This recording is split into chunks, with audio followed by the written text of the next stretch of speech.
đây bông ôn đừng ở khnéថ្ងៃនេះខ្ញុំមានវីដេអូคลิปថ្មីមួយដើម្បីចែកម្លែកវិធីសាស្ត្រក្នុងការដាក់សោ file ឯកសារនៅក្នុងកម្មវិធី Microsoft Excel 2016ជាទូទៅបើសិនជាយើងចង់ការពារឯកសារណាមួយដើម្បីកុំឲ្យគេទៅចូល check ឬក៏កែប្រែទៅលើឯកសារយើងត្រូវកំណត់លេខកូដឬហៅកំណត់ password security ទៅលើ file នោះអញ្ចឹងដើម្បីចាប់ផ្ដើមធ្វើការចាក់សោទៅលើឯកសារទី1បងប្អូនត្រូវបើកទៅលើឯកសារដែលបងប្អូនចង់ធ្វើការពារជាមុនសិនអញ្ចឹងយើងចាប់ផ្ដើមមួយនឹងបើកកម្មវិធី Excel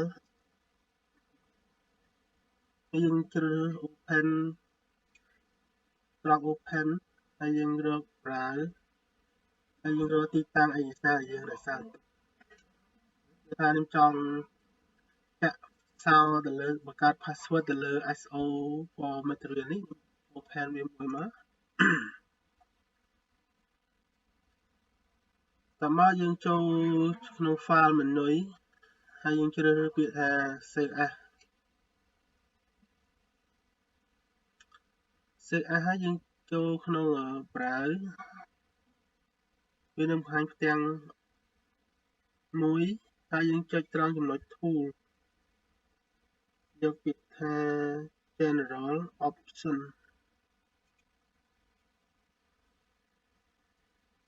ចឹងកន្លែងup password to open យើងវាលេខឬក៏អក្សរដែលយើងតាំងជាលេខកូដដែលយើងសម្ងាត់ដែលយើងចង់កំណត់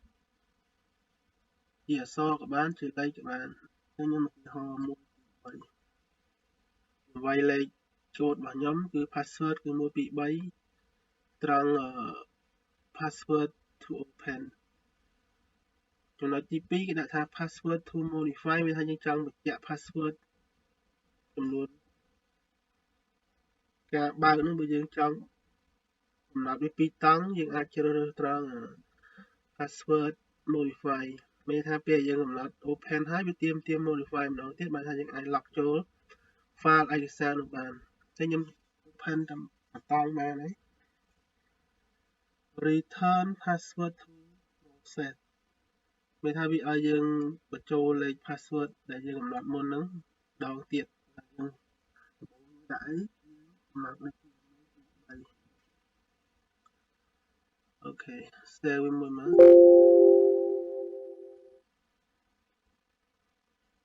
ចឹងពេលយើងបើកបំបិតឯកសារនឹងចោលយើងបើក Word ខ្ញុំយក open វាមកវានឹងទាមទារលេខ password ចឹងវាថាមុននឹងយើងអាច lock ចូល file មួយនឹងបានមានន័យថាយើងត្រូវតែបញ្ចូលលេខកូដឬលេខសម្ងាត់ password នេះសិនហើយយើងអាចវាយអូខេបាទចឹងវានឹងបង្ហាញឯកសារហ្នឹងប្រើដែលយើងដឹងលេខ password ជាមុនសិនវិធីក្នុងការលុបឬក៏ដក password ឬក៏កែ password យើងអត់មានអីពិបាកទេយើងចូលក្នុង search as ដូចគ្នាហើយយើងចូលកន្លែង tool នឹងដែរមកបាទ general option ហើយយើងលុបវាអូខេមកខ្ញុំសាកល្បងបើក file នឹងម្ដងទៀតវាទាមទារលេខកូដអត់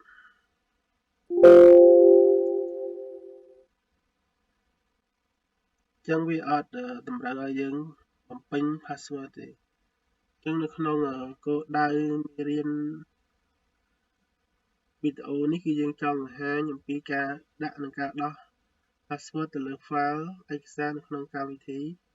Excel ចឹងបើសិនជាយើងចង់ធ្វើការកំណត់ password ទៅលើ file ណាមួយយើងអាចធ្វើទៅតាមការណែនាំរបស់ខ្ញុំនេះបានចឹងបើសិនជាមានចម្ងល់ពាក់ព័ន្ធនឹង